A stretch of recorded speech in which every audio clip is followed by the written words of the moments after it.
প্রথমে মাশরুমগুলো আমি গুঁড়ো আটা দিয়ে পরিষ্কার করে নেব ভালো করে।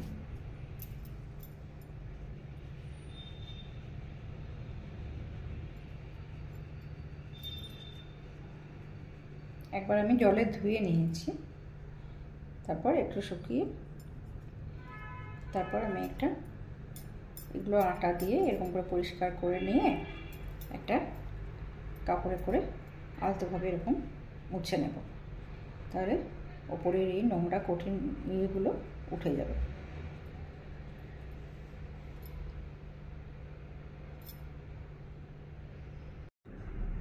মাশরুম আটা দিয়ে পরিষ্কার করে নিয়েছি, আবার মুছে নিয়েছি, আবার একটু গরম জল করে রেখেছি, আর এটা ঠান্ডা জল রেখেছি। গরম জলে দিয়েই সঙ্গে সঙ্গে ঠান্ডা জলে দিয়ে দেবো, তাহলে এই যে কালো কালো এগুলো আছে এগুলো উঠে যাবে।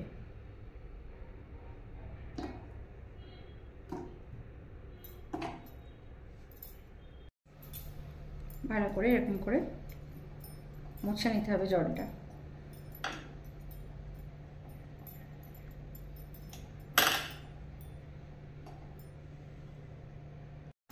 কড়াইয়ে আমি তেল দিয়ে দিয়েছি, আর এখানে একটু কর্নফ্লাওয়ার আর ময়দা নিয়ে নিয়েছি, একটু চিলি ফ্লেক্স দিলাম, দিয়ে মাশরুমগুলো আমি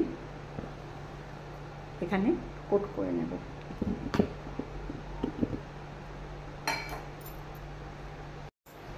তেলটা আমার গরম হয়ে গেছে, এখন আমি মাশরুমগুলো এইভাবে কোট করে নিয়েছি, এবার আমি ভেজে নেব তেলের মধ্যে দিয়ে।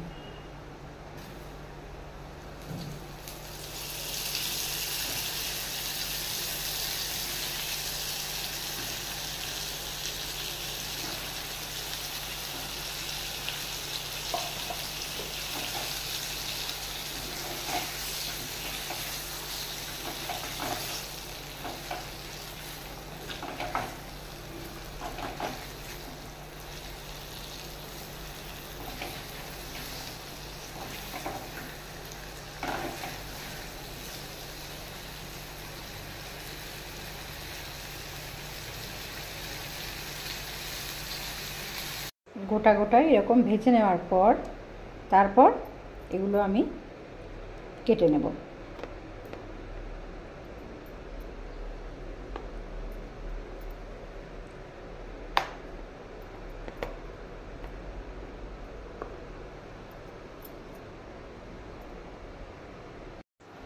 এবার কড়াইয়ে যে তেলটা ছিল সেই তেলের মধ্যেই আমি রসুন দিয়ে দেব।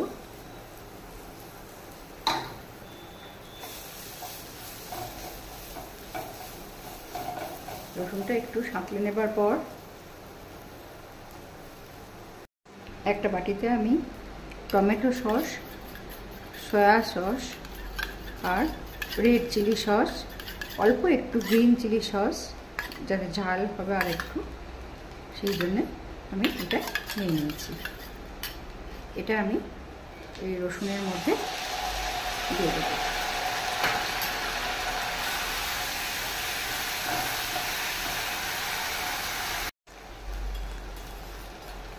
একটু জল দিয়ে দেবো।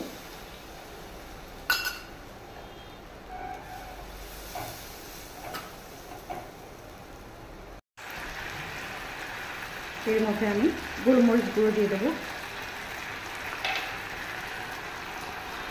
একে একে নিয়ে এটা। তো এই গ্রিন চিলিটা দিয়ে দেবো। এবার এই পেঁয়াজগুলো দিয়ে দেবো।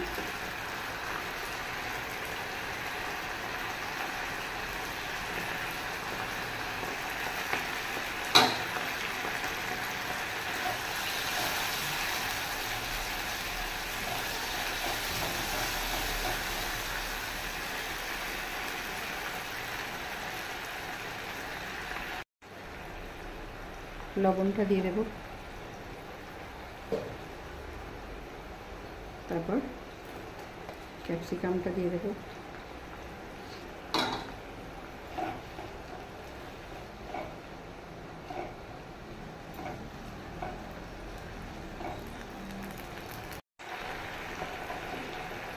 এরপর আমি এই মাশরুমগুলো এর মধ্যে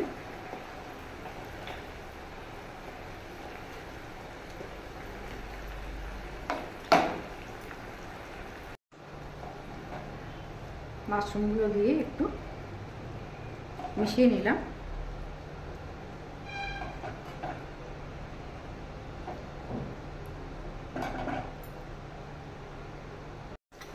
একটু কর্নফ্লাওয়ারের জল দিয়ে দিলাম।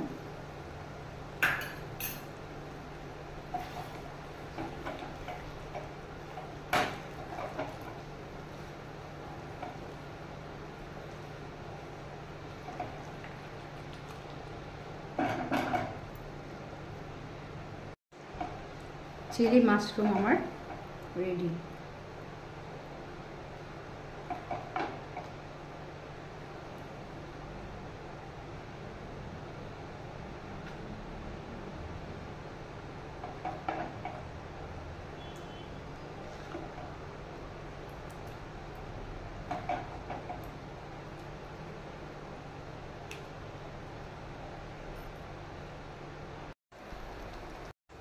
অল্প একটু